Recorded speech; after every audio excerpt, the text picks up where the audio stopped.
TVA Internal Comms. Subject line: Eyes of Wakanda. Agents: Nakware and Jonathan. Gentlemen, while the TVA is doing proper work to keep the sacred timeline safe, you are once again tasked with something more akin to a homework assignment. This time you're reviewing an animated television show. Should it be pruned? Should it be kept? Don't bungle it up. The Eyes of Wakanda aren't the only ones that are watching.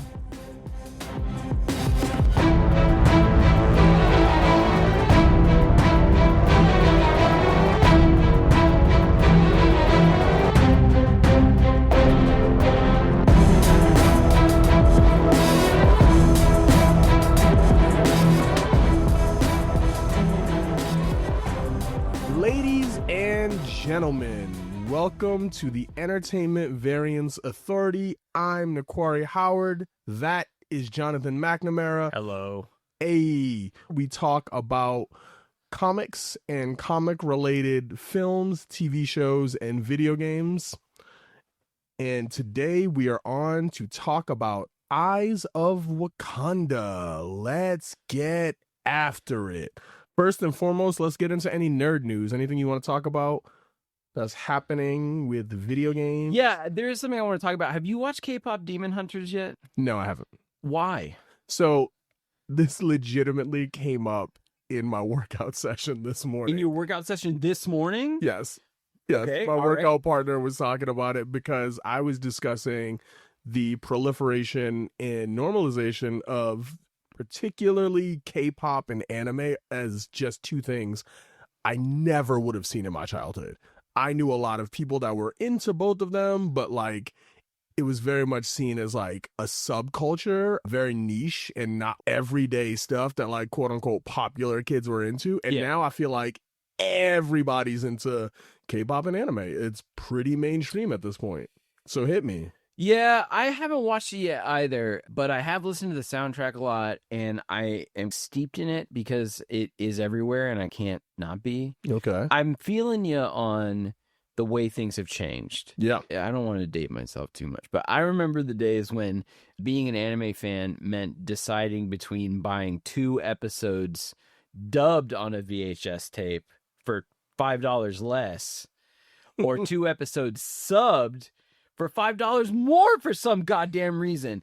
And I remember the kids who had like 30 Dragon Ball Z tapes to get the entire Frieza art. Anyway, I remember that. I also remember a time when you could not buy Asian music. Forget K-pop. Yeah. Asian music in general was not available. Now the only CDs I can buy at Target are K-pop and Taylor Swift. Yeah. Tell me how that makes sense. Well, because T-Swizzle's coming for us all. She's here. Her new album's terrible. And apparently it will still do insane numbers because T-Swift is here for us all and the Swifties are going to back her. It's fine. And K-pop has proliferated the youth.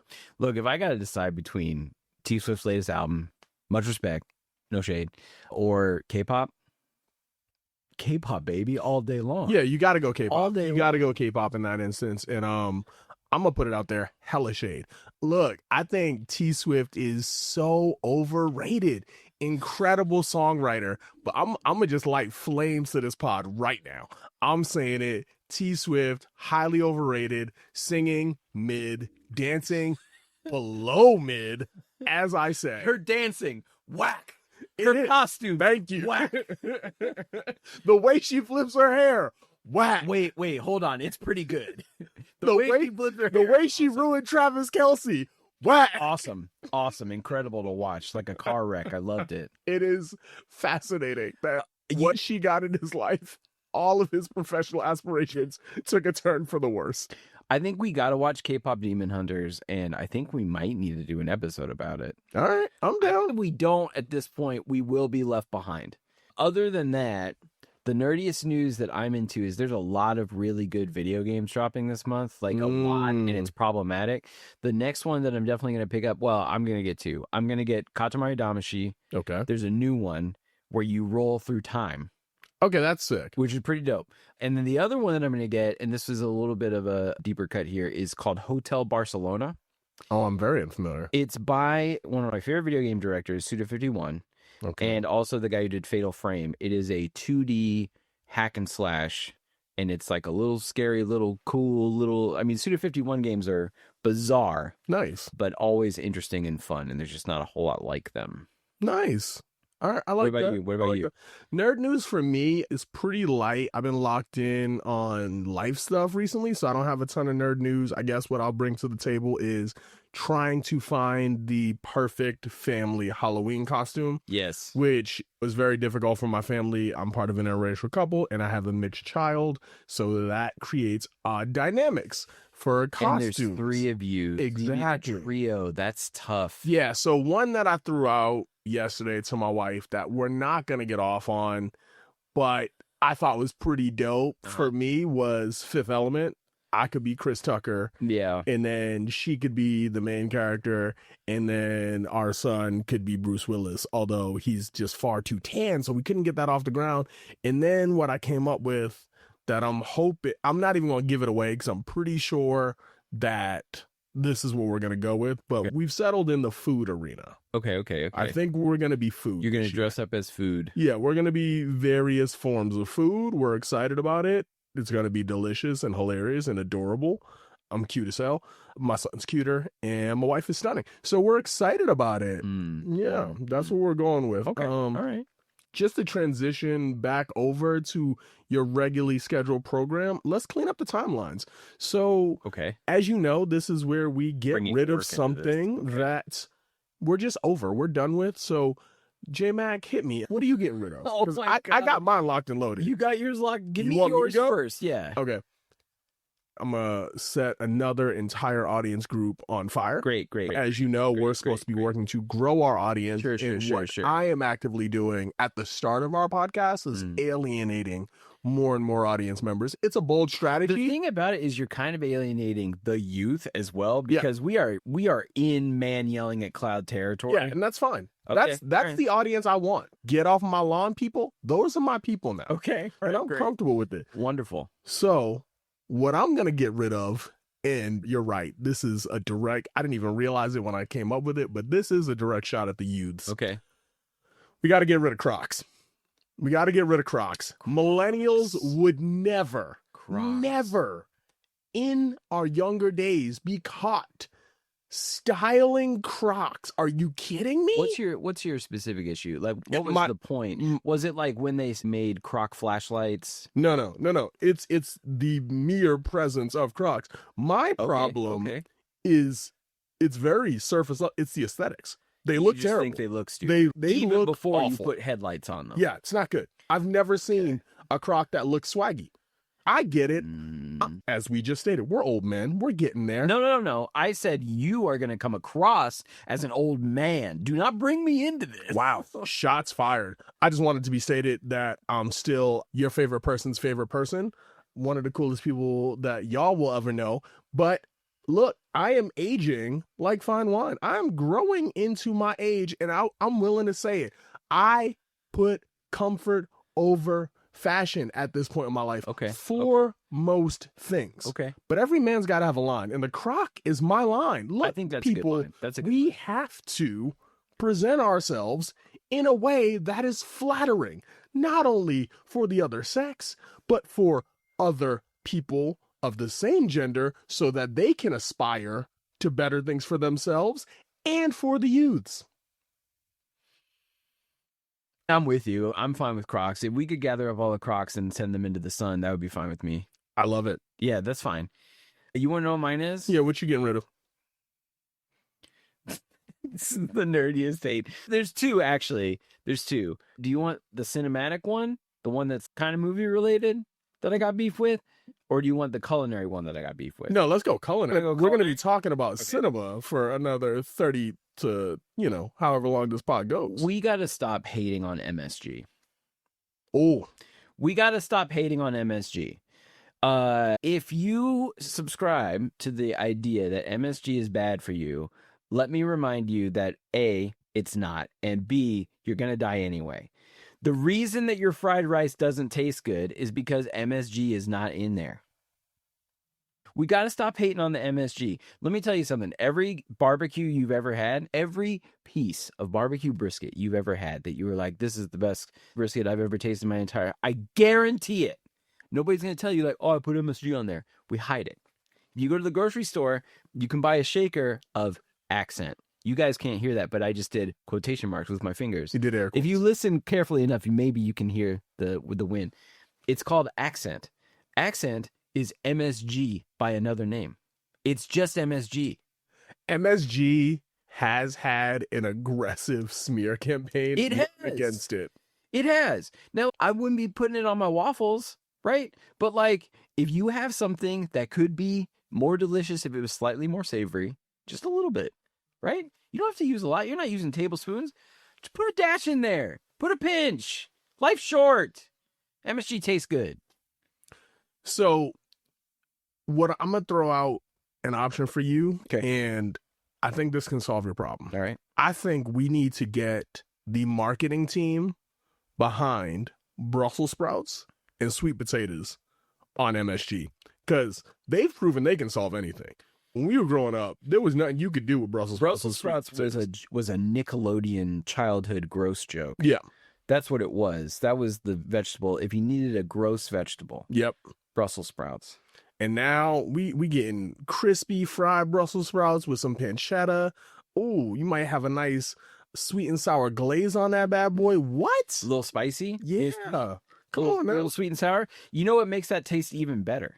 What? MSG. You could put MSG on there. I think you could do it. All right, let's crack open the case file. We're going to get into Eyes of Wakanda, ladies and gentlemen.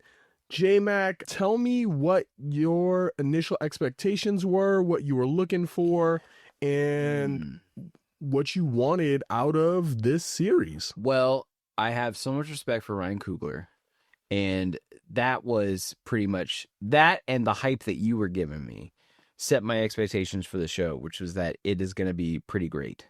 But other than that, I didn't really have anything I was looking for. I wasn't necessarily looking for a Black Panther tie-in necessarily. I just kind of walked into it hoping to enjoy it. All right. I actually went in with the same kind of mindset. I really love everything Coogler produces. He's done an incredible job with all of the Black Panthers. Sinners was fantastic. Fruitville, everything he touches is just great to this point. So I was really excited to see what they were going to bring to it. Marvel Animation actually has had a lot of hits, in my opinion, recently. They've been pretty good. And I was super excited to explore the world of Wakanda outside of the narrative of the Black Panther specifically. I was really excited to dig deeper into that arena of the MCU. Yeah, Wakanda is interesting. Wakanda as a place is really interesting because of all the settings that typically show up in the MCU. Like you got New York, right? That's a main one. You've got whatever dark realms Doctor Strange is bumping around in. You've got various places in Europe. Yeah, you have space. You do have space. It's just space. Yeah. But Wakanda is interesting because it is on Earth. It was kept secret from the rest of the planet for such a long time. And also technologically superior to the point of essentially developing alien technology. There's nothing even close. And that's why I think it's a really compelling setting. Yeah. And we haven't been overly exposed to it, even though it is one of the more powerful nests in the entire MCU. So we don't really know what they're capable of. We've only gotten not even tangential. We've dug a little bit deeper, but we've only really seen it in 2.5 films, if you think about it that way. So I was super excited just to learn more about Wakanda as a culture, as a people, as a place. The visuals, the history, the traditions are really rich. And so to have that highlighted in a series, I thought was going to be really cool. So let's get into it. What did you think, dog? How did you take to the narrative? What worked? What didn't? What really got you excited? What let you down? Let's dig. All right, let me start by saying that I think the animation style is incredible. I think the animation in these 4 episodes, the character design, the textures Yeah. on like everywhere. Yeah. Everything had a texture. There were no solid just colors. Everything had a texture.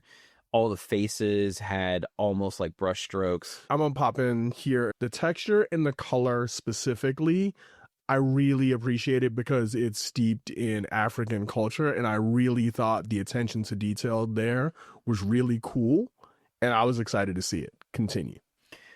I loved that. The acting was great. The animation was incredible.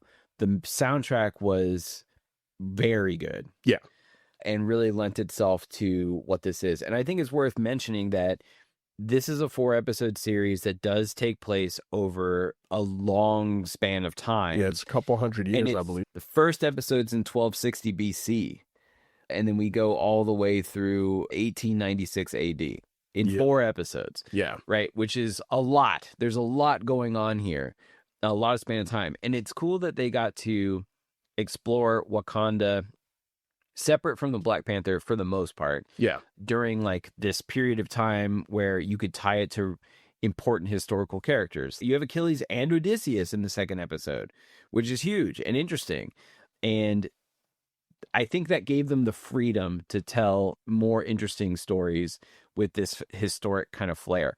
The basic premise of the show is Wakanda cannot keep a solid grasp on their stuff, and somebody keeps taking it. Someone's taking stuff. Okay, I'm gonna step in. I think you misread that. Okay. So my understanding of the series is there is a number 2 to the Black Panther. Yes. He is one of the earlier war dogs. He fully knows that he will never be Black Panther. He's close enough to royalty to see what comes with it, but knows he'll never be that, and he wants it. Yeah. And therefore, he steals a bunch of Wakandan artifacts. He runs off to start his own kingdom at sea. In the first episode, it is a battle to bring him back to Wakanda and retrieve those items. Mm-hmm. The conclusion of that battle is he, as opposed to going back to Wakanda in chains, he commits suicide, and those artifacts are scattered across the sea. The show then follows various characters sent on missions to collect those artifacts. Yeah, so essentially the show is introducing the concept of the Wakandan war dogs. And in general, their job across the centuries is to recover lost Wakandan tech and keep it out of the hands of the outside world. My only problem with your premise here, your rundown on the premise, the episode that kicks everything off where a character called the Lion takes all these Wakandan artifacts and then they are lost at sea. Yo, that happened 1,000 years ago. So either the war dogs really suck at their job, or there is a constant problem of somebody. There's this constant issue where somebody goes to Wakanda and like defects and takes a bunch of gear, or somebody sneaking in there and taking stuff, because it's really hard for me to believe that it took them 1,000 years to recover what, like 30 things? I don't think that's what's happening. Okay. I do agree with you. I don't think they do a good enough job of giving a full scope of what the war dogs are doing. Yes. The war dogs are, for all intents and purposes, they're just spies. They're kind of X-Force. Yeah. Right? Like, they're doing the things to keep Wakanda separate from the outside world and keep the technology in Wakandan hands and keep the country safe. And this is why I say they didn't do a good enough job explaining what their full scope of missions is, because I think this narrative followed a specific segment of the war dogs whose focus was to recover these artifacts. I see. I don't think all war dogs are throughout history and all time only recovering artifacts, because you're correct. If that were the case, this is a major issue. Sure. I think the war dogs function the way any other spy would, is keeping tabs on what's going on around the world, figuring out, as we know, Wakanda has an isolationist philosophy, so they need to know what wars are going on, Right. where they're bleeding into. Is it going to affect Wakanda? How's the global economy going? Right. How are race relations going? How are politics relations going? Now, what I will say is I've got two major issues with this show, and I think the show actually does a really good job of highlighting it, particularly in episode 3. Mm. The Wakandan isolationist philosophy is so flawed because in a lot of instances, they cause themselves more trouble by trying their best to stay hidden and not interfere with other issues. And that's basically the premise of the last 2 episodes, is like, if you guys would have just been involved more, you could have helped the world and helped yourselves in a lot of cases by getting involved, maybe in a more strategic manner. Like, I'm not sitting here saying they're the world police. You know what I mean? Like, they don't need to get involved in everything, but they're specifically with regards to their tech. The show showcases very early on that they're at least 100 years ahead of everybody else. Oh, I'd say even farther. There's so much that they could have done to help worldwide issues from a tech standpoint, and furthermore, from a knowledge and information standpoint of like how they're running their society and their culture. They say it all the time. The rest of the world is focused only on war, and we are not going to get involved with that. There's so much that they could have done to improve society writ large. That's the whole premise of the character of Killmonger, is like, you created your worst enemy by not getting involved, by not doing more, by not coming and saving your own sons. And you have a responsibility to do that because of how advanced you are. Yeah. I think that's fair. I mean, if I was going to break down the 4 episodes, you know what? I am going to break down the 4 episodes. All right, ladies and gentlemen, let's do it. We're getting a breakdown. So here's the breakdown. And the way I'm going to explain this is you need to play Assassin's Creed. Because I think the greatest compliment I can pay to this show is that it made me want to play Assassin's Creed, because this show was better at being Assassin's Creed than any of the video games have been. Ooh. You are put in a historical situation. You have a mission that involves some of the characters that were prevalent in that period of time. That is what every Assassin's Creed game tries to do. But the fact that these characters are spies and that they are embedded and that in some ways they are betraying these people that they know for years and years, right? Yeah. Is kind of a big theme in this show. So the first episode to me felt like the one that is establishing the pattern for the rest of the episodes and is the most, I would say, carefree romp. It's a simple concept. Person from Wakanda stole a bunch of Wakandan stuff, got to get it back, should try to bring this guy back. If can't, got to take him out. Yep. Right? That's the whole episode. Yeah, it's a good episode. I thought a lot of fun, a lot of really cool details. Like, did you notice that the Lion's entire set of generals was multicultural? I did. And it was so dope. cool that there was like a samurai and like a Viking person. And yeah, it was really interesting that this guy had, in a relatively short amount of time, used Wakandan artifacts to build up a global force. Yep. That was a direct threat to Wakanda. The main character in that episode, Noni, points out the flaw as he's trying to convince her to come join his free world. She's like, if all of your people are so free, why are there so many chains? Yeah. Really strong message. Which is interesting because it is a reflection of Wakanda, right? Mm-hmm. Wakanda doesn't have chains. It's not like forcing people to do stuff. But it is an isolationist country. And so, like, you have a responsibility. Like, you allowed this to happen. Yeah. You're trying, and even the premise of that episode is not, hey, Nani, we need to prevent this world power from erupting. It's, we need to get our tech back. Yeah. Which is okay, but that doesn't solve the problem. The problem is not the tech is missing. The problem is that this guy used it to amass a global power, such that he has become a threat to Wakanda. Anyway, that's episode 1. Episode 2 is a new war dog, a younger war dog, trying to recover an artifact during ancient Greece and embedded in the army of Odysseus with Achilles, trying to get that artifact back during the Trojan War. And before you go on any further, I do want to step in and say this is an exceptional episode, but hashtag not my Achilles, hashtag free Brad Pitt. I think it's my favorite episode of the series. I think the first two are really strong. The relationship between the main character and Achilles is powerful. This is another example. Frequently on the show, we talk about, is a certain movie a good example of representation? And one of the things you've said numerous times is it's there, but it's not enough. Yeah. I think that this was a romantic relationship. So you're talking about Bacai and Achilles? I'm talking about Bacai and Achilles. Yeah, I agree. I wanted to ask you about that. I 100% think that they have a romantic relationship, and it was solidified for me when Achilles says, "You didn't betray us, you betrayed me." Yeah, if you are looking for representation of a gay relationship, this is the episode for you. And again, they don't call it out specifically. No. Which kind of sucks, but there's a lot there. So I actually like that they didn't call it out specifically. I think sometimes I sat up, so you know I got feelings about it. I think sometimes when people who aren't necessarily from a group try and represent a group, they can be a bit heavy-handed. And I actually really like that, like, at least for both of us, it seemed very obvious that this was a homosexual relationship, and I don't think it needed to be stated.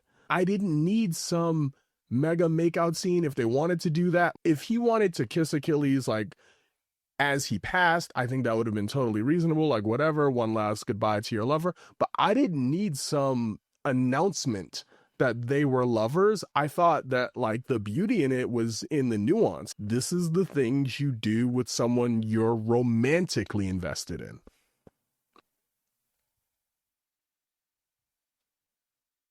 I'm thinking about it. I don't agree with you. I do think it was done well. Yeah. I do think it was done well. I just feel like we have identified this issue that we sometimes have with Disney, which is they will do the thing, but they just won't do it enough. Sure. And this to me felt like that. You could watch this episode and be like, they're bros, they're warriors, they're soldiers, whatever. This is soldier behavior. But if you pay closer attention, you're like, well, he didn't just put coins on Achilles' eyes. Yeah. He brushed his face when he did it. Yeah. You know what I mean? And also when he goes back to Wakanda, he is conflicted. He's not conflicted because the mission is over or because he doesn't know who he is now that he doesn't have the mission. He doesn't know who he is because for the last 10 years, he's been in a relationship with somebody that he had to kill. Yeah, he's lost the person that he loves the most, which is anyone who's been in any long, meaningful relationship is like, there is that period when that person's gone, whether either via breakup or death, you have to redefine yourself. Right. And so he immediately tries to throw himself back into work, which is a normal coping mechanism. Yep. And then it is Nani from the first episode, who is now a war dog general. She's the higher up. Yep. Saying like, okay, but you got to think about what you want out of life. And that's how that episode ends. Those first two episodes, I think, are 10 out of 10. They're amazing episodes. And 3 and 4 are not as good. So I rewatched this series over the past 2 days, which isn't hard to do. It's 2 hours. Originally, 3 was my least favorite episode. 3 is skyrocketing up for me. For me, 3 does the best job of highlighting the flaw in Wakanda. The whole premise of the episode is if this war dog would have just talked to someone. Right. Instead of being a sneaky spy. Instead of being completely a spy. Now, I understand the conflicting nature of that because being a spy inherently means you should not trust anyone. But my larger point is that as a society, Wakanda's lack of trust for anyone other than Wakanda has seeped into the people to a point where it really does isolate them from relationships that could be beneficial.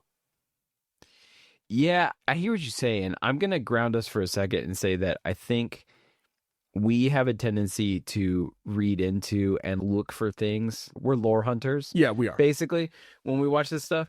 And I think you can do that. Okay. And I think that there's clues and there's stuff to think about. Wakanda is an isolationist country versus like a globalized country. That's an interesting thing to think about.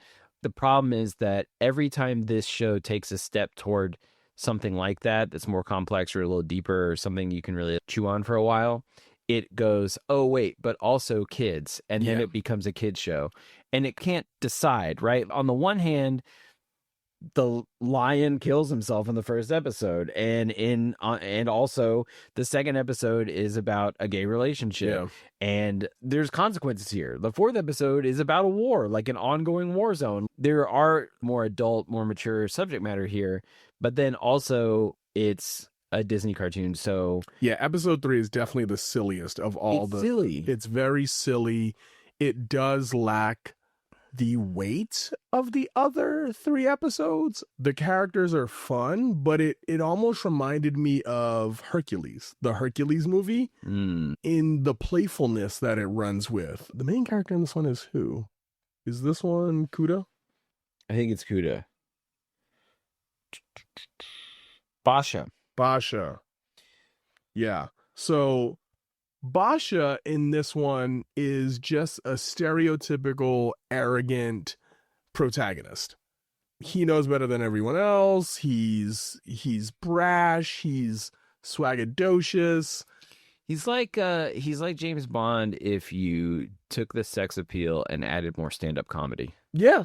Like, yeah. He just thinks he knows what's up and thinks he knows how to do everything and just isn't worried about anything. Now, what I wanted to talk to you about is what were your thoughts on us getting Iron Fist in the MCU, since I never watched the Netflix version, but from my understanding, it was heinously bad. Welcome to the Side Quest podcast, which is a podcast within this podcast where we briefly talk about the thing that we're not talking about. Here's everything you need to know about Iron Fist on Netflix. Don't watch it. Cool. It's bad. Cool. The best thing about it is Colleen Wing. Okay. Who could show up in other stuff, and she would be awesome. Mm-hmm. The worst thing about it is everything else. Okay. Earlier today, Nakware and I were talking about the concept of television, and sometimes television has to save budget by having filler episodes. Watching Iron Fist on Netflix is like watching a show that saved all of their budget for the finale and then just spend it on donuts instead. I mean, donuts are good though. Yeah, but you know what would have been really great is if like they did a martial arts show and the main character could do martial arts. Yeah, that seems like a pretty important piece of a martial arts show. The best thing about Iron Fist on Netflix is that if you watch it, you have slightly more context when you watch The Defenders. Yeah. Which was pretty good. Okay. I never got to The Defenders because I never watched Iron Fist. Sigourney Weaver's in The Defenders. I know. She's pretty great in it. I watched the other 3 and I enjoyed the other 3. Yeah. Don't watch Iron Fist. It was cool to see an animated earlier take on Iron Fist the character, and I thought the way that they animated her was really interesting because just like in the comics, like he's not using powers on every page, right? Yeah. He's doing martial arts and occasionally he does powers, right? And this was the same deal. She is a top tier fighter in the Iron Fist in this episode. And occasionally she does the Iron Fist thing. She got hit you with that fist. And it's cool, right? It's really cool, but she's not relying on it. No. And I think that makes her more interesting and more intimidating. Oh, 100%. They did a really good job of framing her as pretty damn powerful in her own right. She's cruising through Wakandan warriors with relative ease without using her Iron Fist. She clowned him. She clowned him. Which I thought was appropriate because they even reference this myth of the dragon. Right. And they don't know what or who she is. Yep. So I really thought that was really dope to see. And again, it highlights that, like, while strong, Wakanda is not impenetrable. I think we've seen this a couple times where it's like, okay, y'all need to take the arrogance down a little bit. We saw it with Namor. Like, he came ransack shit and they could not do anything. It highlights that, like, while super powerful, they cannot only rely on themselves. Right. They have to be able to leverage relationships and diplomacy and other people at times just to figure out the best ways to navigate a superpowered world. Which brings up a really interesting point because the War Dogs could just as easily be diplomats. Mm-hmm. Like, all I know about them is from these 4 episodes. Don't come at me with the comics version of the War Dogs or whatever, if such a thing exists. But, like, they could just as easily have been diplomats. As good as these characters are at being spies, they are also good at slipping into other populations and like assimilating into them and understanding what they're about and bringing that reference back to Wakanda. Like there may be a version of this where Wakanda is not so based in isolationism and allows these people to be outward facing representatives. Yeah. Here's what we're about. Let's help each other. Let's make the world a better place. Yeah, what I can say is they are all pretty damn charismatic. Yeah. And they're all able to connect with others. They understand culture. They understand people. They understand relationships. And they're really connecting with people in a way that allows them to transfer culture and ideas with relative ease. They go back and forth, they pick things up, they give things out, all within a way that's about protecting Wakanda, but also about understanding the larger world. So let's talk about the fourth episode. Episode 4 is about a Wakandan prince who is not going to be the king. This is brother number 3, not number 1. So highlight, did you catch that? The symmetry there? What? That the first episode and the last episode are both about people who are adjacent to power, who have aspirations but won't be the Black Panther. There. Yeah, that's a really good point. So this young prince is trying to find another way to make his mark on history, and what he's chosen is to become a part of the War Dogs. So it's him and then his mentor, War Dog, in a war zone trying to recover an artifact. And they succeed, only to find out that in the distant future, the last Black Panther, Queen, is failing to fend off an alien attack on the Earth. Once again, because when Wakanda could have made the greatest impact and united with the rest of the planet against this alien attack, they chose to remain isolationist. And as a result, when everything else was destroyed and the aliens came for them, they were overrun. And this queen is trying to get them to put the artifact back because they have figured out, MacGuffin, that the artifact that they recovered and the fact that they recovered it is the thing that sets off a chain reaction that causes this horrible end. So they have to put it back. So in the past, you have the War Dogs trying to put the artifact they just recovered back. And in the future, you have the last Black Panther Queen versus an incoming horde of horrible insectoid aliens that are going to destroy Wakanda and has already destroyed the rest of the planet. Yeah, that pretty much sums it up. What did you think about this episode? I struggled with this episode. This, I think, upon rewatch, is my least favorite episode. This episode was in here solely to tie narratives together. Okay. And I'm not even saying it's a bad episode. I'm just saying it's my least favorite of the 4 because it felt the most like Marvel had a mission to accomplish. And this was how they were going to do it. So to J-Mac's point, the artifact that they're returning is the artifact that Killmonger will find in the original Black Panther. So that is how they're tying this whole storyline together. And it takes this, spoiler alert, it takes this timeline and realigns it with Earth 616. So this timeline as we know it should no longer exist. It should be congruent now with Earth 616's. Well, I think the first 3 episodes are congruent with 616. Correct. The 4th episode corrected itself. Recorrected. Yeah. Correct. So I thought that was pretty dope. 2, I found it very interesting. And I don't know if you've watched Marvel Zombies yet or not. I haven't. So, light spoiler alert, that like, this is now a trend I'm noticing that Marvel is tending to fall back on.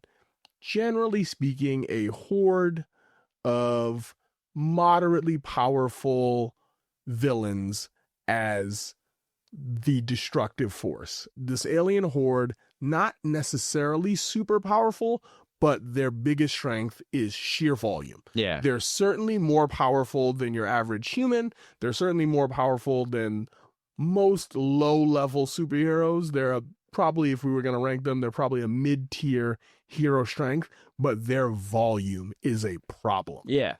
And that is what does in the world and Wakanda in the end. And the way they frame it is that if Wakanda had gotten involved in the war earlier while the nations had united, perhaps they could have stopped the horde and everything would have been okay. But specifically choosing not to is what damned the entire planet. Exactly. I like the premise. I thought that the story, the two main characters in it were Kuda and Jirani, right? Yeah, that's right. Yeah, Kuda and Jirani. I thought that they had an interesting dynamic, sort of found father almost. Yeah, sure. Yeah, almost a found father. Kuda more than likely has a more relatable story for Jirani than perhaps even his father, who at this point would be the Black Panther. Right. The Black Panther is cemented in history no matter what. He's going to be one of the Black Panthers. Right. So with the first son, I mean, Jirani has to do the work to figure out how he's going to cement his place in history. Kuda has already done that. So I really thought that that dynamic was really interesting. And you saw it play out a little bit in their back and forth, where Jirani's got all these ideas of history and Kuda's like, no, I'm living it. And this is how you get to what you want. I thought that relationship was pretty dope. Yeah, overall, it was a good episode. It just very much felt like we were getting a more of a way just to tie back to the larger cinematic narrative. I want to jump in real quick before we get too far away from this, because I think what you said about like legacy is interesting, because you have the prince being concerned about cementing his own legacy. And over the course of this pretty short episode, and all the episodes were like half an hour. Yeah. He has enough character development to understand that you can have a incredibly transformational impact on the future and not be recorded. Yeah. Right. It's not about the glory or the thing that you did that will be remembered. It's about the seemingly inconsequential thing that you didn't even know would have all of these ripples throughout time. And so I like that concept of living your life, being in the moment, and perhaps just being comfortable or being satiated by the idea that just by doing that, just by existing, perhaps you've made the world a better place, unless you're a real asshat about it. Yeah. I did dig that. And you're kind of hinting at my biggest problem with the whole series here when you said that this felt like the episode that needed to tie everything together. I agree that episode 4, especially because it does reference back to the previous 3 episodes, right? Felt like it was trying to put a bow on it. Felt like it was trying to be an ending punctuation for the series. But that's not what I want. What I want is 30 more episodes. Yeah. What this felt like to me, I'm going to bring the Assassin's Creed comparison back in for a second. One of the things that Assassin's Creed does really well is it will introduce a mechanic in one game as like a test run. And then it becomes a full-blown mechanic in the next game. One game they introduce, wouldn't it be cool if you could steer a pirate ship or whatever. Yep. And then the next game, you're controlling a pirate ship and you're going to war against other pirate ships or whatever. This felt like a first run. This felt like a storyboard. It felt like they were experimenting with the concept. And now what I want is an Eyes of Wakanda series that has a budget and a longer storyline where I get to spend more time with characters, right? You could do an entire series just on Nani. So right? I wanted to ask you about that because I want your thoughts on why this wasn't an animated film. When I saw that it was only going to be 4 episodes, I was a little confused. And then upon completion, I had the same idea. This felt finished, but it also, as a consumer, as a viewer, I wanted more. They built a world that I was like, oh no, we can live here. I like these characters. I like the animation style. The stories that they're putting together, I thought that they were fun. Like, I enjoyed it. It wasn't perfect, but it was good enough that I wanted to live with it for longer. I really thought after watching episodes 1 and 2 that what we were going to get is a handoff between episodes, because episode 1 is all about Nani. And then you find out at the end of episode 2 that she's now the leader of the War Dogs. And she is coaching the main character from episode 2. And so I expected him to show up in episode 3. Correct. As like the mentor figure or whatever for whoever is the main character for episode 3 and so on. And like that would become part of the pattern. There's 2 patterns here if you watch the first 2 episodes. One is, hey, we lost a bunch of Wakandan stuff. We got to go find it. That's the conceit of the entire series is we got to go get all this Wakandan stuff. And then number 2 is we are handing down that responsibility through the generations. And I would love that. The reason this isn't an animated film is because you couldn't have done episode 2. In an animated film, you would have to have more of a narrative structure that tied all of these threads together. Interesting. And that would mean that it would be much more difficult to do the isolated story in episode 2 and not have it be like a one scene or whatever. Like you wouldn't be able to go into as much depth. You think this only works as an animated story if basically we flip it, episode 4 becomes the larger story and we maybe follow the last Black Panther, because in episode 4 we see her researching these other 3 episodes. Perhaps this works as an animated film if we're following her as the main character. Yeah. And each of the other episodes, maybe she just is an observer, almost like the Watcher is. Yeah, I think you'd have to do something like that. And the problem with it is that focusing on that narrative would come with the cost of being able to focus less on the individual other narratives. What they need to do is either pick one of these and do a full-fledged film. Give me the Nani film, right? Just show me the whole thing. Yeah. Like, what is her career like? There's so much there that's untapped. We basically have her at the beginning of her career and at the end of her career. Is she your favorite character that you got out of the show? Yeah. I think the reason I like her the most is because she gets to show up in more than one episode. So if there is a main character here, it's probably her. Yeah. And we know her beginning and we know her end. And I would really like to know what happens between those two things. So to me, she's the character who makes sense as... I'm going to disagree. Okay. What do you got? I'm going to go with Bakai.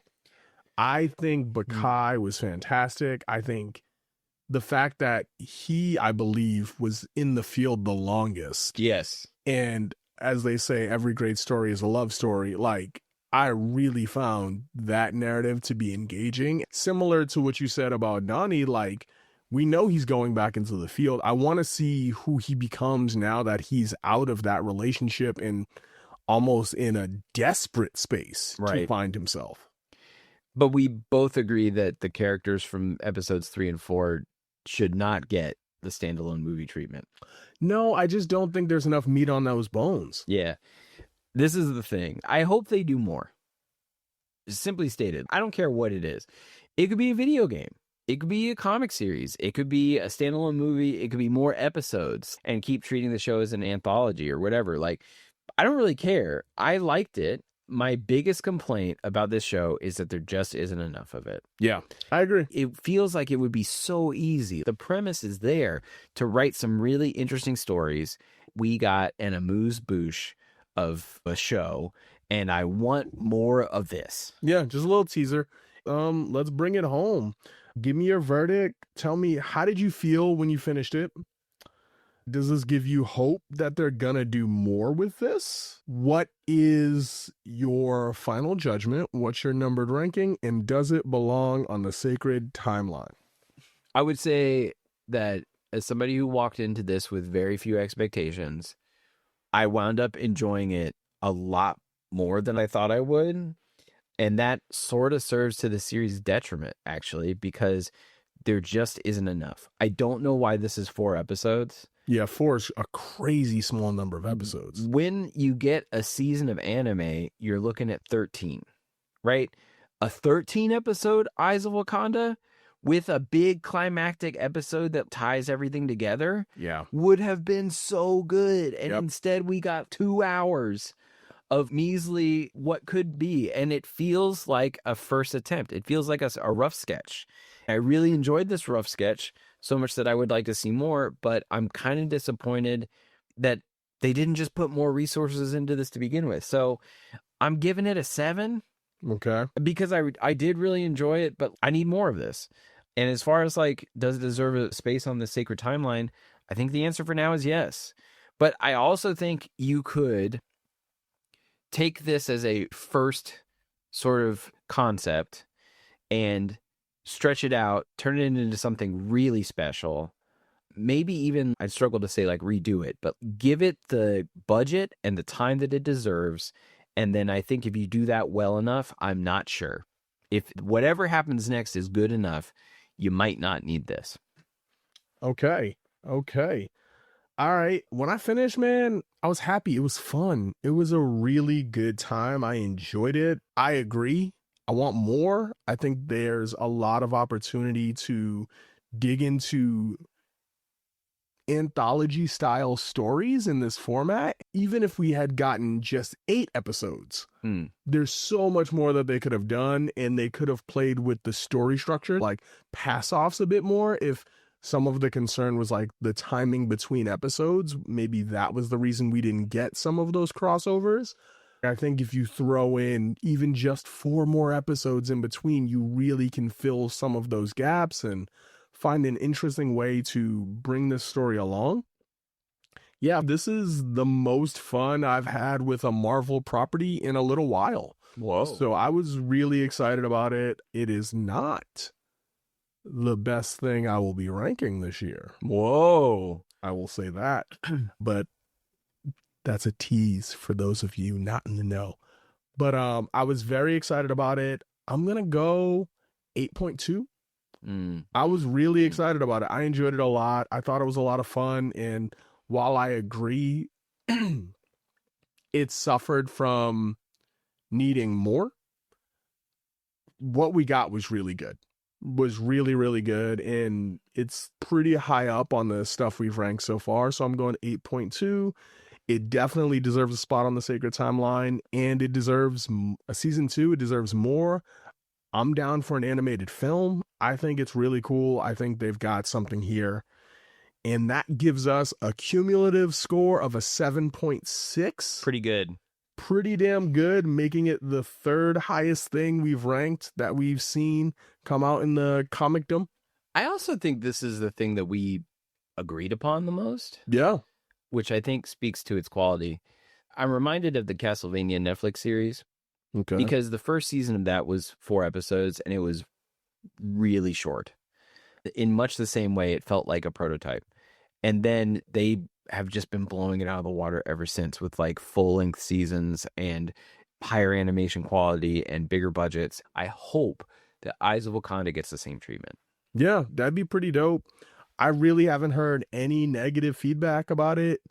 People are a little over the animation style, but I think I agree with you. I think they did a really good job. I think visually it was engaging. I think it's the best version of this animation style that we've seen Marvel put out. So, ladies and gentlemen, that was Eyes of Wakanda. Want to give a special shout out to, they call him Swerve, for our intro music. I want to encourage you all to like, subscribe, rate, review, give us 5 stars. That is necessary. We want to grow this pod. We're having a lot of fun. We hope you are too. Want to encourage you all to check out J-Mac's other endeavor, Life Begins at 8-Bit, where he chops it up. He throws down on them sticks. So if you're into the streaming area, it's all about throwing down on them sticks. It is about throwing down on them sticks. If you're into video game streaming, follow him on Twitch. Check it out. Wednesday nights, he's killing it. And that was the Entertainment Variance Authority. Thank you once again. We'll be back with another review coming at you soon. Are we really getting out of here without you asking me about some kind of food related something? No, I wanted to hit them with the post-credit scene as a true post-credit scene. Okay. This is post-credits. I got it. All right. So now that we've done the official ending of the pod, for those of you that stay a little bit longer, we're going to hit this post-credit scene. And I can't wait to get yelled at for the food that I like. If you may or may not know, the post-credit scene is where we talk food. We're eaters. We like good foods. And I like to connect it back to something that we saw in the movie, the show, or the game we're reviewing. Now, this is a little tough with Eyes of Wakanda. Okay. Wasn't a ton of food in there. No, not a lot. So, and by not a lot, I mean there wasn't really any. I saw maybe some tea. Yeah, some tea. So what we're gonna go with is there was a soup. There was a soup in episode 3. Okay. Yeah, that was a liquid with stuff floating in it. Was sure. it? Yep. Okay, maybe I missed that. I didn't double check. All right. What I wanted to go with is, and you will not get judged. Yes, I will. Okay, you won't get judged. I will. I'm working out in therapy. I'm trying to be better. I don't think you can pick something that's going to be unimpeachable. Okay. But what I want to hear from you is, what is your favorite African and/or Caribbean cuisine? I can set you up. I can give mine first to give you an amuse-bouche. I'm going to give you, because I'm going with two. So I don't think I'm qualified, but like, hit me up. What have you got? So my teaser is, I got to go, if I'm going to Wakanda, I feel like they've got to have, hold on, let me step back. One of my favorite food items in any genre of food, in any region of food, made by any people, is bread filled with stuff. We all do it. Bread filled with stuff. Everybody has some version bread filled with of stuff. bread filled with stuff, and it's always delicious. We love our empanadas. We love our croissants. There's always some version, some ethnic version of bread filled with stuff. So if I'm going into Wakanda, one of the things I need to have, because I know they're going to be thrown down, is a fire beef patty. I just need it to be flaky and crisp, and the bread just right, and the beef nicely seasoned with the right amount of heat.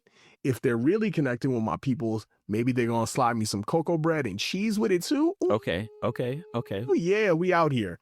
I feel like you're giving me a list. If I'm in Wakanda, I have two expectations. First of all, Wakanda's in the coffee belt, I think. They are.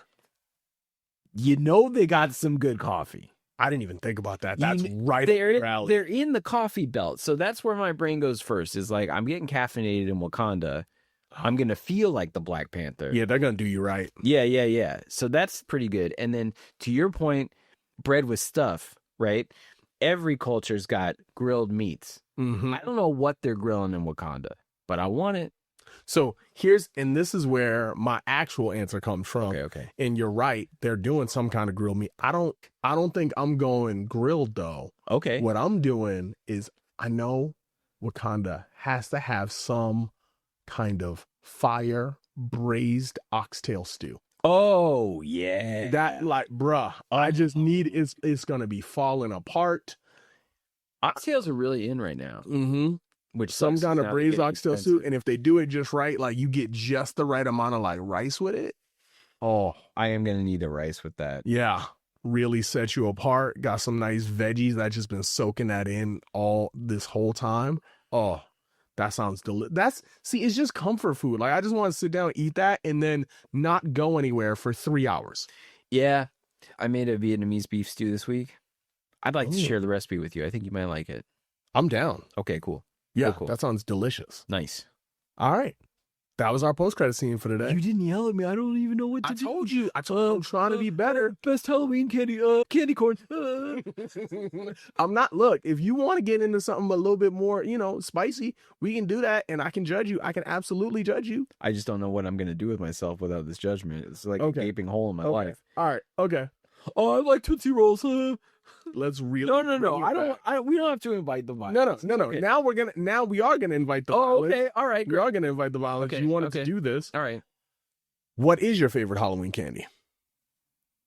See, I've been thinking about this because I think the question is really important. Okay. Because my favorite candy overall is different. When you say, what is your favorite Halloween candy? What I'm thinking about is, what can I get at Halloween time that I can't get the rest of the time? Right? Because, like, my favorite candy, that's universal, it doesn't change or whatever.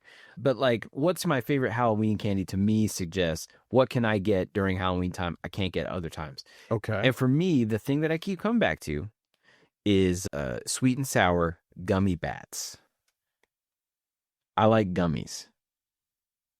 Are you actually hating on gummies? The expression that this man is throwing me right now, do you hate gummies? Or do you hate sour candy? Do you hate gummies? We really could have just left this episode. Do All you we had to hate do gummies? talk about Wakandan food. We was in a real good place. I don't hate gummies. Nobody hates gummies. First off, gummy sharks are delicious. Gummy sharks Nobody hates are top gummies. tier. Okay. But why are you doing a sweet and sour? Dog? Like, what are you, 12? Sour candies? Come on. You don't like sour candies? No. Sour Patch Kids? No. What? Why do I want my face to pucker while I'm eating? Do you know what I discovered this year is that Sour Patch Kids makes a fall sour apple mix. So there's one that's like caramel. I'm salivating thinking about it. There's caramel apple. Think about that. Your mouth just started producing water at the idea of this food. That's ridiculous. Caramel apple, cranberry apple, and apple cider flavored gummies. They're not actually that sour. Stop. They are amazing. Stop. No. Nope. You get them at $5 Apple below. cider. That's how you know they're Apple good. cider should not be in a gummy. Want to know what apple cider should be? In a donut or a beverage. That's it. Donut or beverage. Apple cider. What's your gummies. favorite Halloween candy?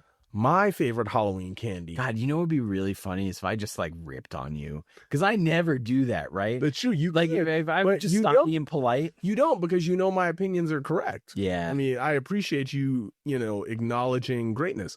My favorite Halloween candy, I'm going to go with your premise. And I typically would say some form of Reese's. That's what I would go with. Pumpkin shaped But peanut butter cups. But in light of the premise of like things I'm just not eating throughout the rest of the year, like a candy that I really love but only eat when I get it in a little Halloween bag. What? Jolly Ranchers, man. I love a Jolly Rancher. Oh yeah, man. I love Jolly Ranchers too. You know what my favorite is the Sour watermelon apple? one. I love the watermelon one because it tastes like burnt plastic. It's the best. It just tastes like you burnt some plastic and put it in your mouth. Jolly Ranchers. Get out of here with that shit. That's bullshit. First What a off, terrible candy. I don't appreciate this attack. Jolly Ranchers are delightful. Okay, the only legitimate complaint you can make against Jolly Ranchers is they stick to your teeth. I just wanted to try out being mean to you just once.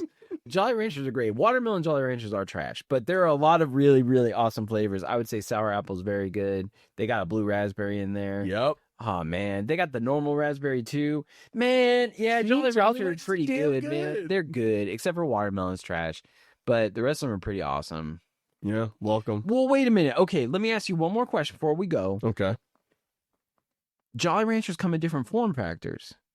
Are you into the OG individually wrapped bricks?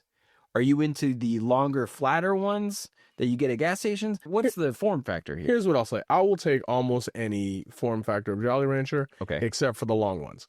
I like the original wrap bricks. I like the gummies. Okay. Okay. Okay. And I think those are the only three forms they have. Yeah, But they got the- bigger hard candies. Yeah, the long Yeah. joints, those are terrible. I don't know what I'm commitment. supposed to do with that. I can't put the whole thing in my mouth. Yeah, that's the problem. And then you just sitting there with a mildly moist Jolly Rancher. That sounds disgusting. If I wanted Fun Dip, I'd go get Fun Dip. Exactly. And even Fun Dip, like, a lot of problems with Fun Dip. Yeah, the stick doesn't taste good. It's not good. The stick doesn't taste And good. it's really just a vehicle for food-colored sugar. Yeah, like pixie sticks. Yeah, that's it. It's unfortunate what we're doing to our society. All right, on that note, ladies and gentlemen, peace. Bye. Thank you for listening to the Entertainment Variance Authority. Listen to additional episodes wherever you get your podcasts and keep an ear out for future episodes. Next time, not even the Mushroom Kingdom is safe.